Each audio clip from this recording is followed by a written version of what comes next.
Olá! O paradoxo de hoje é sobre resiliência e limites. É importante falar desse paradoxo começando pelo conceito de resiliência. Resiliência é um conceito da física que traz para nós uma característica de qualquer material a suportar um determinado esforço. Então eu pego, por exemplo, uma esponja, coloco um esforço grande nela e quando eu retiro o esforço, ela é muito resiliente, ela volta ao mesmo estado inicial.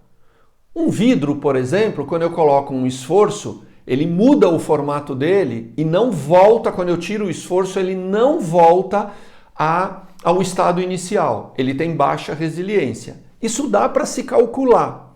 E quando eu olho o cálculo de resiliência, eu vejo que lá tem algumas características importantes. A força que eu vou colocar, a característica do material, dentre tantas outras, mas tem uma importante, que é o limite de resistência desse material.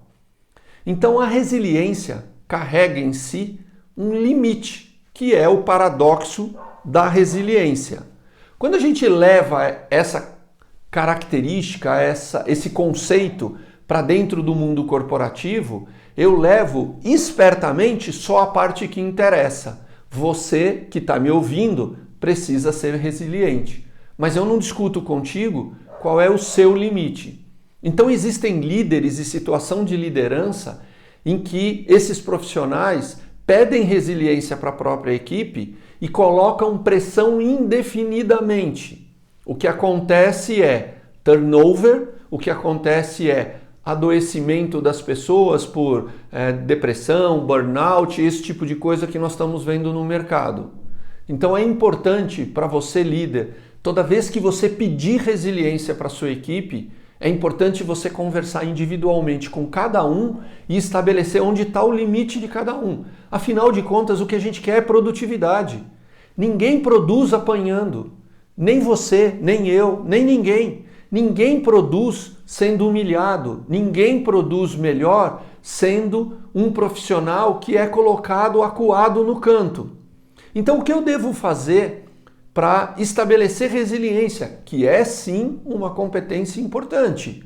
As pessoas, com esse ritmo de mudança que nós estamos tendo, precisam aprender a ser resiliente, a resistir mais à frustração e a entender que os nãos que eu recebo na área comercial ou nas negociações internas na empresa são características apenas do dia a dia das negociações e que eu preciso ser resilientes a ela. Assim como eu preciso entender que quando eu saio vitorioso numa negociação, eu preciso cuidar para que o outro seja resiliente e continue produzindo a partir daquele ponto. Então é importante entender que resiliência ela vai trazer uma situação em que eu recebo um esforço grande, me retraio, não gosto disso, mas se esse esforço e essa retração não atingirem ou não ultrapassarem o meu limite, eu rapidamente volto a produzir.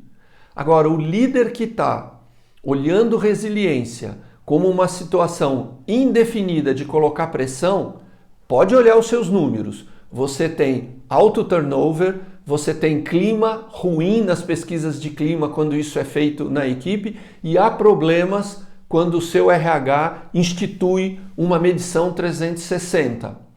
Isso provavelmente está acontecendo, dentre outros fatores, que você está colocando pressão indefinida, advogando a favor da resiliência e trazendo para a sua equipe uma pressão que mais derruba a produtividade do que ajuda. Ser líder não é fácil.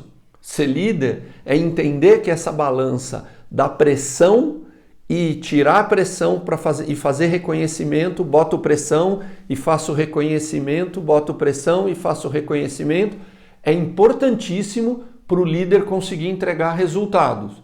Se o líder bota pressão indefinida e ainda por cima não reconhece a equipe nos resultados, aí você vai ter, nos dias atuais, num curtíssimo prazo, uma situação muito interessante. Você só consegue manter na sua equipe profissionais ruins, medianos e, portanto, o seu esforço aumenta cada vez mais. cada vez mais. E é aí que a gente olha aonde estão os estados de burnout, os estados de alta ansiedade da liderança. Então, como é que eu resolvo isso? Na prática, eu entendo até onde eu posso ir, estabeleço essa margem de limite e boto sim pressão na minha equipe.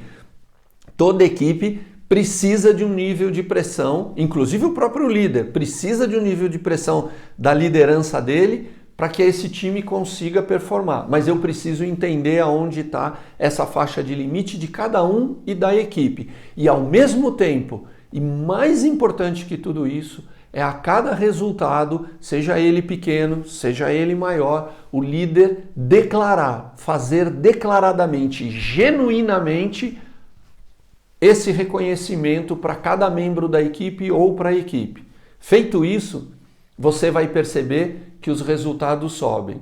O meu desafio é, faça isso por um tempo e veja como são os seus resultados. E escreva aqui para dizer para a gente como você está fazendo. Eu vou ter o maior prazer de tirar dúvida e debater com a gente aqui nos nossos canais, nos debates escritos aqui nos comentários de vocês. Tá bom? Fique bem, fique em casa, com saúde, trabalhando em home office e muito mais produtivo.